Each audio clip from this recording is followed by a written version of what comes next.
네, 안녕하세요. 한양대학교 관광학부 김남주 교수입니다. 교수님 경력이 굉장히 화려하신데 한양대 관광학부 학부장, 국제관광대학원 원장도 역임하시고 지속가능한 관광으로 책도 쓰셨어요. 제 전공 분야가 지속가능한 관광, 환경친화적 관광 개발 등으로 진행이 되었었습니다. 최근에 ESG 관광에 대한 연구도 같이 하고 있습니다. 사실 ESG 관광지란 그 용어는 아직 개념이 정립되어 있지 않습니다. 그렇지만은 ESG의 개념을 실천할 수 있는 관광지 정도로 우리가 추천해서 논의할 수 있지 않을까 이런 생각을 하고 있습니다. 혹시 TMI가 뭔지 아세요? 뭐예요, TMI가? 약간 TMI가 이런 것까지 물어봐 하는 투머치 인포메이션의 약자인데 TMI 기관이 있는데 TMI라고.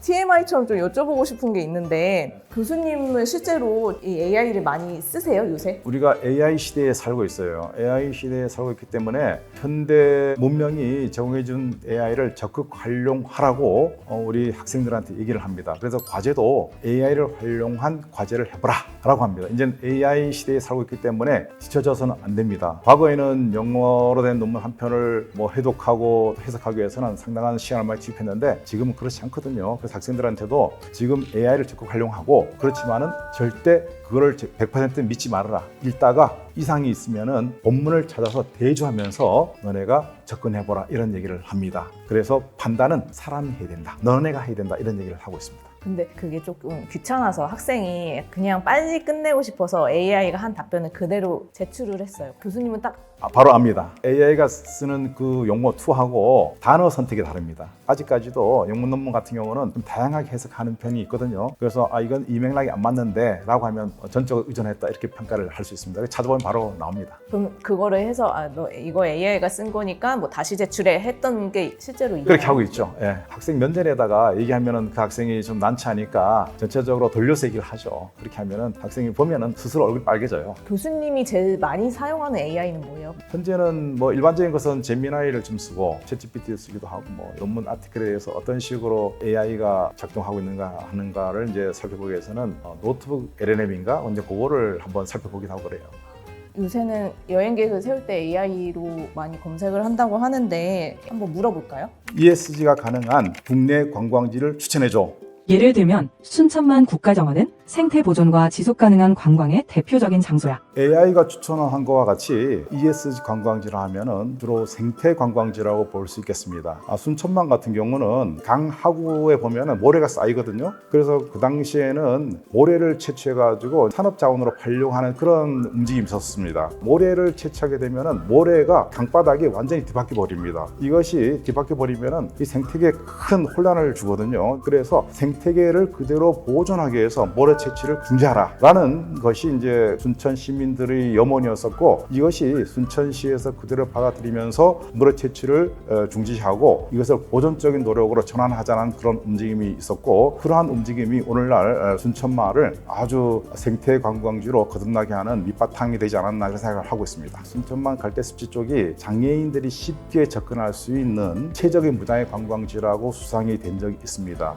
사람들은 순천만 습지를 이렇게 다니면서 여러 가지 탐조하기도 하고 또 생태적인 것을 관찰하기도 하는데 그 데크가 아주 길게 놓여져 있습니다. 그리고 그 데크 위에서만 활동을 하기 때문에 자연 생태에 대해서는 손을 타치하지 못하는 그런 부분이 있기 때문에 관람자를 위한 생태 환경이 조성되었다고 볼 수 있겠습니다. 에버랜드 다음으로 제일 많이 찾은 관광지가 2019년 데이터는 에버랜드가 이제 가장 많았고 두 번째가 단일 관광지로서는 이제 순천만 습지하고 순천만 국가정원입니다. 2023년 데이터를 다시 찾아봤어요. 순천만 습지하고 순천만 국가정원이 780만 되고 에버랜드가 약 580만 명 됩니다. 200만 차이 나죠. 그러면 그 4년 사이에 에버랜드를 이긴 거네요? 세계 10대 테마파크에 속했던 에버랜드와 어깨를 견줄 정도로 순천만 습지하고 순천만 국가정원이 입장객 측면에서 엄청난 기록을 남겼기 때문에 자연 환경만으로도 사람들의 입장을 적극적으로 유치할 수 있고 또 지역사회에 많은 경제적 혜택을 남길 수 있겠다 이런 생각을 하게 됩니다. 자, AI 내가 한번 질문할게요. 30대 직장인이고 혼자 1박 2일로 순천만 습지를 여행하고 싶어. 아름다운 자연을 볼 수 있는 여행 코스를 추천해줘. 참고로 내향적인 성격이라 사람들과 많이 안 마주쳤으면 좋겠어. 한번 추천해줘. 순천만 습지라면 아침 일찍 용산 전망대에 올라서 한적하게 갯벌 풍경을 내려다보는 게 최고야. 그리고 순천만 국가정원 쪽에서도 천천히 산책로를 따라 걷다 보면 사람들 많은 곳은 피하면서도 자연의 고요함을 충분히 즐길 수 있을 거야. 그러면 순천만 습지하고 순천만 국가정원을 제대로 보려면 어느 요일에 방문하면 좋을까? 평일을 추천할게. 특히 화요일이나 수요일이면 주말보다 훨씬 한적해. 사람들과 마주칠 일도 줄어들어서 훨씬 조용하게 자연을 온전히 즐길 수 있을 거야. 순천만 이 일대를 1박 2일로 여행 스케줄을 잡아주면 어떻게 될까? 첫날은 아침 일찍 순천만 습지부터 시작해서 용산 전망대까지 천천히 걸어봐. 오후에는 순천만 국가정원을 둘러보고 저녁쯤 순천 시내에서 여유롭게 식사하고 숙소에서 쉬면 돼. 다음날 아침엔 조금 더 한적한 와온 해변에 들러서 바다도 보고 그 뒤엔 나간읍성 같은 고즈넉한 곳을 들러보면 1박 2일 코스로 딱 좋을 거야. 그런데 AI 아주 추천을 잘해주고 있는데 이 소스는 어디서 갖고 와? 내 머릿속에 저장된 지식과 경험, 그리고 일반적인 여행 정보들을 기반으로 너에게 딱 맞게 추천해주는 거야. 내가 한양대학교 관광학부 교수인데 말도 좀 있고 근데 너네 반말하지? 좀 존댓말 할 수 없을까? 아, 제가 말투를 편하게 해서 당황하셨겠네요. 이제부터는 존댓말로 편안하게 말씀드릴게요. 바로 나오네. AI 순천만에는 흑두루미가 상당히 많은 개체가 있는데 어떻게 하면 흑두루미를 잘 볼 수 있을까? 그 팁을 알려줘. 순천만의 흑두루미는 보통 겨울에 찾아오니까 11월부터 2월 사이가 좋아요. 일출 시간대나 해질녘에 갈대밭 주변을 조용히 둘러보면 운 좋게 만날 수 있어요. 혹시 그럼 교수님은 순천만 습지 중에서 제일 인상 깊었던 장소가 어디예요?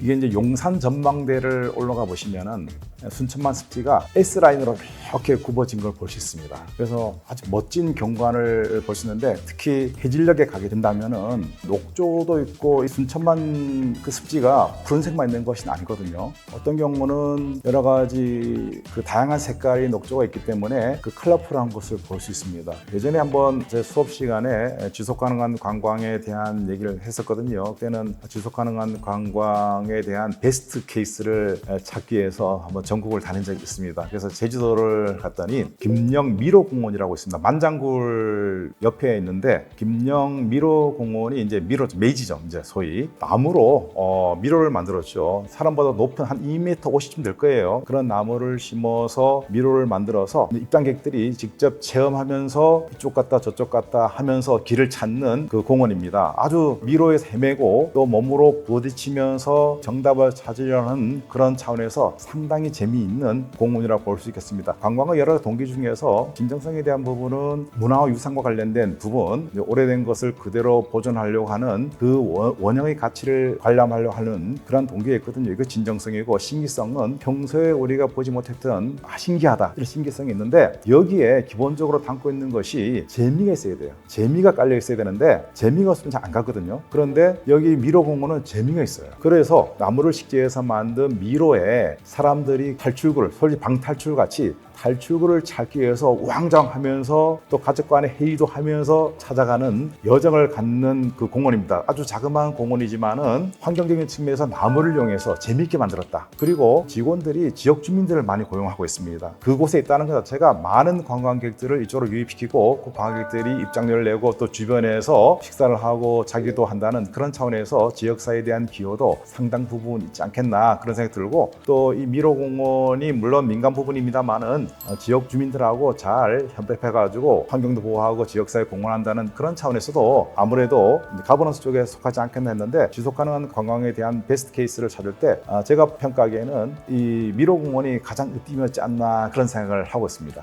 저도 김영 미로공원을 가봤거든요. 근데 여기서 5분 안에 종을 올릴 확률은 5%, 10분 안에 종을 올릴 확률은 10%, 30분 안에는 80%, 1시간 안에는 95%. 근데 1시간이 넘어도 못 찾을 확률은 5%라고 하거든요.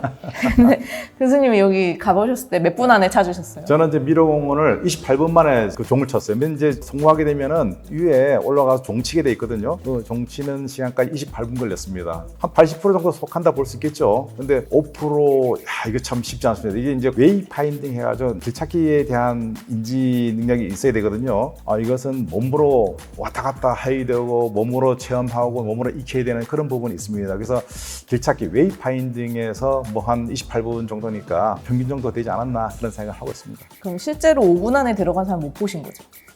그분들은 아마 들고 뛰었을 거예요. 들고 이래 뛰고 저래 뛰고 해가지고 아주 결사적으로 탈출구를 찾으려 하지 않았나 이런 생각이 들고, 그리고 좀 더 경험이 있는 분들은 조금 그 환경이 익숙하기 때문에 좀 더 쉽게 찾지 않았나 그런 생각을 하고 있습니다. 직원들도 5분 안에 못 가겠죠? 직원들은 노상 거기서 작업을 하고 관리를 하기 때문에 아마 쉽게 찾을 거예요. AI 5분 안에 탈출구를 찾을 수 있는 방안을 마련해줘. 미로는 본래 길을 헤매는 맛이니까 제가 미리 출구를 알려드리진 않을게요. 대신 팁을 드리자면 손을 한쪽 벽에 붙이고 계속 따라가는 방법이 있어요.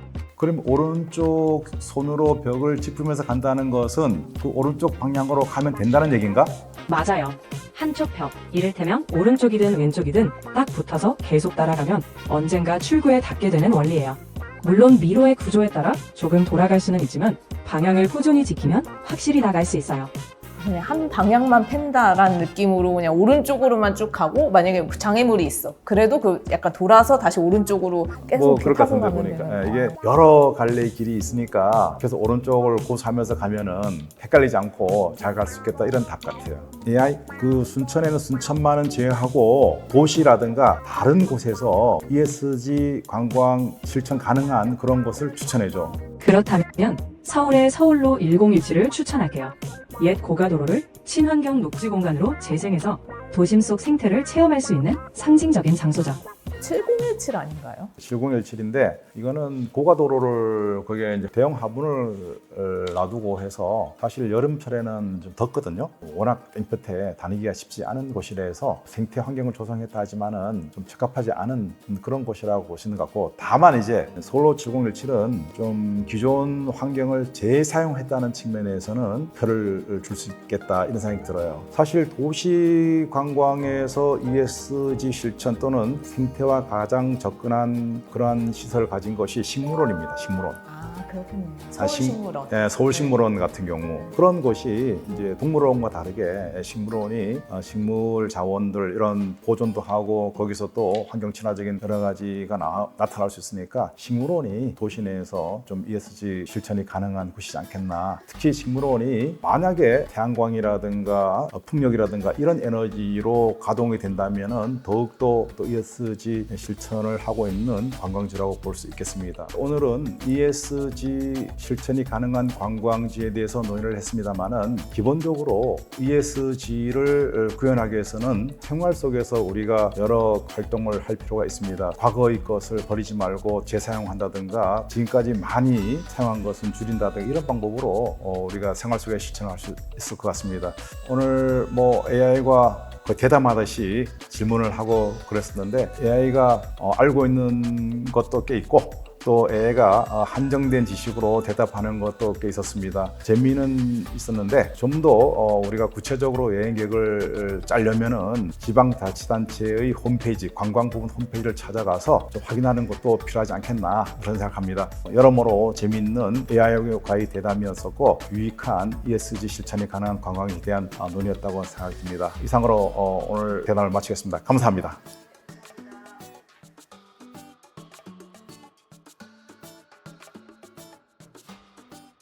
이번 겨울에 ESG를 실천할 수 있는 가족 여행을 기획하고 있어. 루트를 추천해 줄래? 유럽 지역의 에어비앤비 가보셨죠? 어느 특정 에어비앤비는 관광객들이 머물면서 소비한 에너지 양에 따라서 금액을 차등 부과합니다. 그게 체크아웃 할 때 하루 만에 바로 나온다고요? 그렇죠. 우리는 코스트, 비용에 민감하잖아요. 그래서 그런 심리를 활용해가지고 우리 관광산업도 친환경 정책을 펼치면 어떨까 생각이 듭니다. 네, 안녕하세요. 저는 한양대학교 관광학부에서 지속가능한 관광과 ESG 관광을 연구하고 있는 신학승이라고 합니다. 네, 제가 교수님을 좀 찾아보고 왔는데 세계 상위 2% 연구자이시더라고요. 열심히 연구를 하다 보니까 그렇게 된 것 같고, 최근 들어서는 ESG 연구도 지속을 하고 있는데 디지털 혁신이나 지속가능한 관광 관련해가지고 다방면으로 많은 연구를 진행하고 있습니다. 오늘 주제는 뭐죠? 오늘의 주제는 ESG를 실천할 수 있는 해외 관광지입니다. 요새 AI를 활용해서 여행지 검색을 많이 하고 있는데 저희도 한번 알아볼까요? 예를 들어 스웨덴의 예케보리, 슬로베니아의 블레드, 그리고 코스타리카의 몬테베르데 같은 곳들이 언급돼. 이들 지역은 친환경 정책, 생태 관광, 그리고 지속 가능한 관광 모델로 유명해. 어떠세요? 저거 맞는 것 같아요?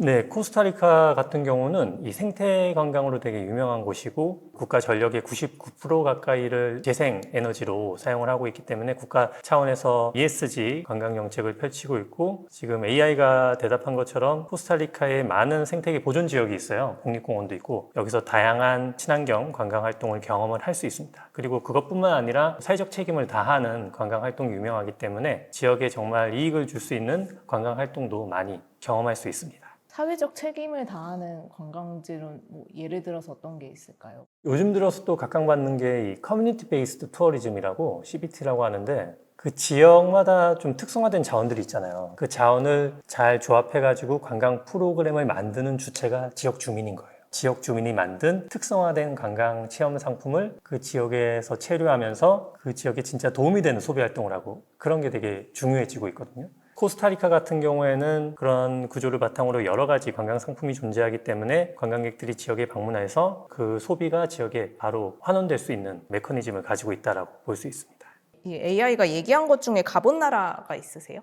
네, 스웨덴 예전에 제가 방문했을 때 자전거를 타고 여행한 기억이 있어요. 관광 산업에서 이 모빌리티 섹터가 탄소 배출이 가장 많은 섹터인데, 스웨덴에서 저희가 자전거 타고 도보로 여행을 하면서 이동에서 발생하는 그런 탄소 배출을 최소로 할 수 있었고, 또 다양한 지역 주민들이 운영하는 마켓이 있더라고요. 대기업이나 이런 데에서 판매하는 게 아닌 지역에서 판매하는 그런 제품이나 이런 것들을 많이 구매하고 또 지역에 기여할 수 있는 여행을 했던 경험이 있습니다. 스페인의 순례길을 네네. 딱 떠올렸는데 네. 진짜 이것도 좀 실천할 수 있는 관광지인가요? 그렇죠. 순례길도 도보로 이동을 하면서 최대한 친환경적인 그런 여행을 할 수 있고, 산티아고 순례길 같은 경우에는 최근에 ESG 관련된 정책을 많이 펼치고 있어요. AI한테 한번 물어보겠습니다. 네.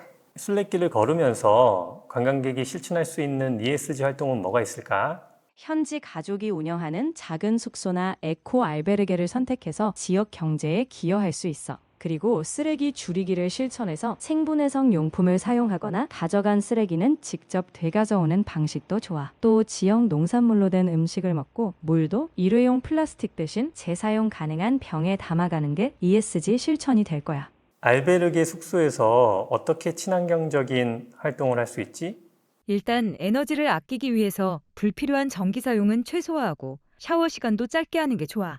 근데 안 씻을 수는 없잖아요. 그렇죠. 씻어야죠. 근데 사실 관광지나 이런 시설에서는 친환경적인 경영을 하고 어느 정도 유도는 할 수 있는데, 제일 중요한 가치는 참여예요. 사람들의 참여. 참여가 제일 어려워요. 특히 관광객들은 참여 안 하려고 해요. 내가 왜 참여해야 돼? 내 돈 쓰고 왔는데? 평소에 스트레스 받는 거 여기서 마음껏 해소할 거야. 나한테 왜 그런 걸 강요해? 이런 식으로 나와요. 그래서 그런 ESG에 특화된 관광지나 이런 것을 구축할 때는 어떻게 이 관광객들을 자발적으로 적극적으로 참여시킬 것인지 이 메커니즘을 구축하는 게 정말 어렵습니다. 저는 이거를 그린 캐피탈리즘이라고 명명을 하는데, 환경 문제를 자본주의의 원리로 해결하자는 거예요. 최근에 제가 연구한 것은 이 동적 가격 전략과 관련된 연구인데요. 유럽 지역의 에어비앤비 가보셨죠? 네. 어느 특정 에어비앤비는 관광객들이 머물면서 소비한 에너지 양에 따라서 금액을 차등 부과합니다. 보통 그렇지 않잖아요. 그게 실제로 측정이 돼요? 예, 가능해요. 기술적으로. 그게 체크아웃 할 때 하루 만에 바로 나온다고요? 그렇죠. 예를 들어서 2박 3일간 내가 에어비앤비에서 물을 어느 정도 사용하고 전기를 이 정도 사용했다. 그러면 체크아웃 할 때 그게 빌지에 반영이 됩니다. 그걸 알면 당연히 에너지 절약을 할 수밖에 없죠. 평소에는 집에서 에어컨 켜는 거, 집에서 물 틀고 이런 거 다 우리가 신경을 쓰는데, 왜냐면 나중에 다 나가니까. 근데 여행할 땐 그렇지 않잖아요. 그래서 관광객들이 ESG 실천을 함에 있어서 구조적인 제약이 있는 거예요. 기본적으로 쾌락주의형 보상활동이니까. 그런 거에 착안해서 최근에 연구를 했고 호텔 투숙객들한테 이런 에너지 소비량 기반 동적 가격 정책이 있다면 어떻게 행동을 할지 실험으로 분석을 했는데 많은 실험 참여자들이 적극적으로 절약하겠다. 그런 결과가 나왔어요. 되게 시사하는 바가 크거든요. 어떻게 보면 자본주의적인 논리를 이용한 해결 방식이라고 볼 수 있어요. 우리는 코스트, 비용에 민감하잖아요. 그래서 그런 심리를 활용해가지고 앞으로 우리 관광산업도 친환경 정책을 펼치면 어떨까 생각이 듭니다. 결국 그러면 이런 ESG를 실천할 수 있는 관광지가 한 개인의 노력뿐만 아니라 사회 전반에 그렇죠. 뭔가 많이 이루어져야겠네요. 네, 중요한 거는 개인의 적극적인 참여를 유도할 수 있는 그런 시스템을 만들어야 된다는 거예요. 근데 그게 그냥 자발적인 참여로는 한계가 있기 때문에 당근과 채찍을 이용한 비용에 기반한 혜택에 기반한 전략이 필요하다는 거죠. 이거는 대담러가 물어봐달라고 했는데 여자친구랑 순례길 여행을 갔는데 여행 와서까지 이렇게 걸어야 되냐라고 화를 내는데 그러면 나는 이 순례길 여행을 포기해야 할까? AI한테 물어보고 저의 의견을 덧붙이겠습니다. 네. 아이고, 걷다가 다리가 아프면 당연히 쉬어야지. 평평한 곳에 앉아서 다리를 쭉 쉬게 해줘. 그리고 오늘 일정은 무리하지 않고 천천히 가거나 필요하면 조금 일정을 줄여서 둘 다 건강하게 즐길 수 있게 조정하면 돼. 서로 응원하면서 쉬엄쉬엄 가는 게 순례길의 묘미잖아. 저도 예전에 스페인에서 순례길 잠깐 체험을 했는데 이게 빨리 걷거나 그런 게 아니잖아요. 천천히 걸으면서 사유하고 이런 게 목적이기 때문에 이런 상황이면 여자친구를 위해서 하루 정도는 좀 쉬고 와인도 한잔 하면서 좋은 시간을 보내는 게 중요하지 않나. 결국 ESG 관광도 중요한 게 관광객이 만족하는 거니까 저는 그렇게 생각합니다. ESG에서 거버넌스가 강조된 관광지는 있을까? 해외 관광지로 추천해줘. 거버넌스가 잘 구축된 관광지라면 예를 들어 뉴질랜드의 퀸스타운 같은 곳이 있어. 뉴질랜드는 투명하고 안정적인 정책, 지역 커뮤니티와의 협력, 그리고 지속 가능한 관광을 위한 정책 구조가 잘 잡혀 있어. 그곳은 친환경뿐 아니라 지역 협치와 책임 있는 경영이 여행 경험의 일부야. 네, AI가 잘 대답을 한 것 같아요. 이 뉴질랜드 같은 경우에는 원주민들과의 그런 화합을 통해서 지속 가능한 관광 정책을 펼치는 것으로 유명한데 특히 뉴질랜드는 또 관광객들의 적극적인 참여, 자발적인 참여도 유도하는 티아키 프로미스 같은 캠페인도 펼치고 있습니다. 티아키 프로미스는 뉴질랜드의 친환경, 친사회 그리고 거버넌스 기반의 관광 캠페인인데요. 뉴질랜드를 방문하는 관광객들에게 해당 지역의 문화를 존중하고 친환경적인 관광 활동을 하고 관광객으로서 책임을 다하는 여행을 해달라는 그런 캠페인으로 볼 수 있습니다. 그러면 뉴질랜드에 도착하면 그 티아키 서약을 해야 되는 거예요? 꼭 그런 건 아닌데 캠페인식으로 관광객들이 자연스럽게 참여할 수 있게 광고형 캠페인이라고 볼 수 있습니다. 자발적인 참여를 유도하는데 사실 지키는 사람이 많지 않을 것 같거든요. 뉴질랜드에 가면 그 분위기라는 게 있거든요. 뉴질랜드에 방문한 관광객들이 친환경적이고 친사회적인 관광활동을 행하는 사람들이 되게 많이 있어요. 그래서 그런 사람들을 보면서 캠페인의 영향도 받고 그러다 보면 또 친환경적인 여행을 할 수도 있지 않나 생각이 듭니다. 찾아보니까 팔라우라는 여행지도 있어요. 거기는 팔라우 서약을 해야지만 입국을 할 수 있더라고요. 네. 이런 섬나라 같은 경우에는 특히 환경 파괴에 직접적인 영향을 받는 경우가 많기 때문에 이런 서약을 통해서 강제성에 기반한 그런 친환경 정책을 펼치고 있다고 볼 수 있습니다. 당연히 관광학부 교수님이니까 여행을 많이 가셨을 것 같은데 해외는 총 몇 군데 가보신 거예요? 제가 세보진 않았는데 한 25곳에서 30군데는 가지 않았을까요?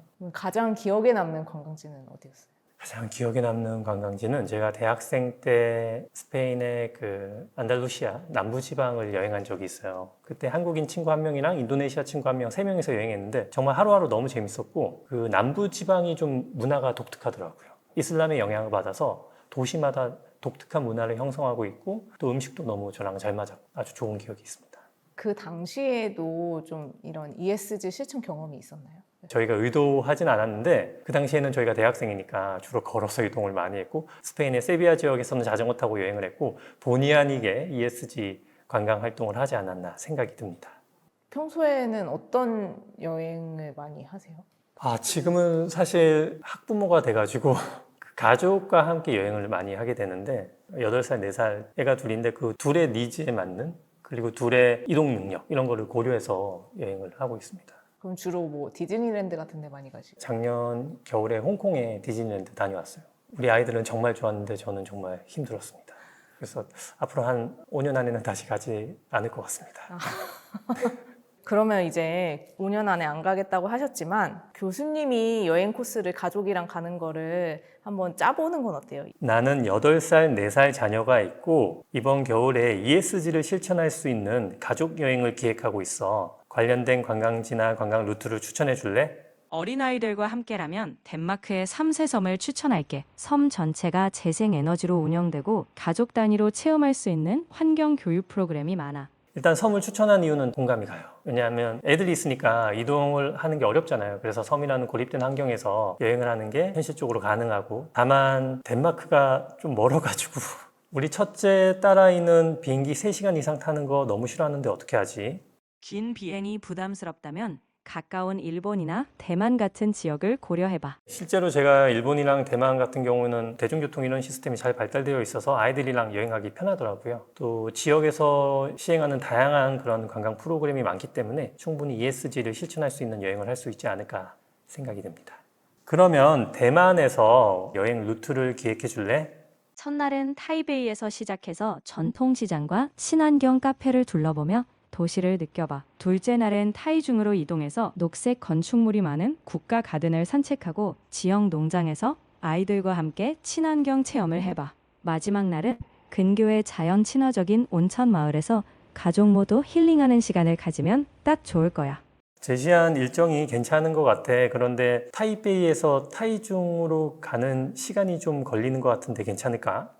타이베이에서 카이중은 고속철로 약 1시간 정도라 부담 없이 다녀올 수 있을 거야. 어떠세요?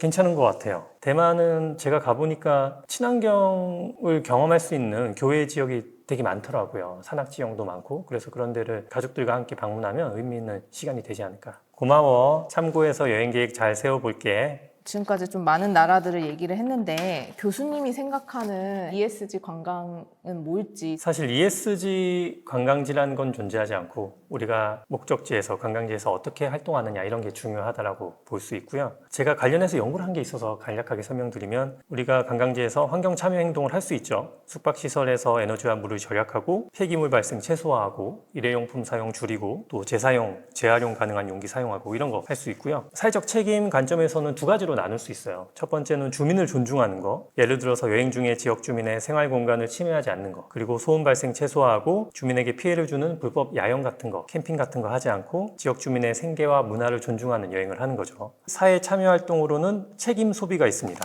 지역의 사회적 책임을 실천하는 숙박시설 이런 곳을 선택하고 지역 상인이 운영하는 상점과 음식점 이용하는 거, 그리고 지역에서 생산된 상품과 식품을 구매하는 거. 마지막으로 거버넌스 같은 경우에는 단순히 방문객으로 볼 게 아니고 그 지역에 기여를 할 수 있는 사람으로 보는 관점인데, 예를 들어서 관광객으로서 지역 발전에 기여하는 방식으로 여행을 하고 건설적인 의견이나 피드백 제공하는 거, 그리고 관광 관련 문제 해결을 위해 자신의 의견을 적극적으로 공유하고 노력하는 거, 이러한 것들이 거버넌스 기반의 관광객 참여 행동으로 볼 수 있습니다. 그래서 이러한 행동을 할 수 있다면 어떤 지역이든 ESG 관광지가 될 수 있다, 그렇게 보고 있습니다. 요새는 여행이 일상화되면서 목적 지향형 여행이 강화되고 있어요. 예전에는 우리가 여행을 쉽게 할 수 있는 것으로 보지 않았기 때문에 한번 여행을 했을 때 소위 뽕을 뽑는다, 최대한 많은 거라고, 많은 곳을 가고 그런 가치에 중점을 뒀는데 요즘에는 여행이 일상화되고 있어요. 여행이 일상화되니까 우리가 일상 속에서 할 수 있는 그런 ESG 실천 활동들이 있잖아요. 그런 것들을 자연스럽게 여행에서도 해야 한다, 할 수 있다 하는 것을 좀 강조하는 게 중요하지 않나, 그렇게 보고 있습니다. 예를 들어서 여행지에 그냥 텀블러를 가져가서 그렇죠. 그것도 원래는 우리가 일상에서 하는 건데 이제는 뭐 여행이 일상화되고 있으니까 자연스럽게 여행지에서 카페를 가도 텀블러를 이용하고 뭐 이런 식으로 충분히 할 수 있는 거죠.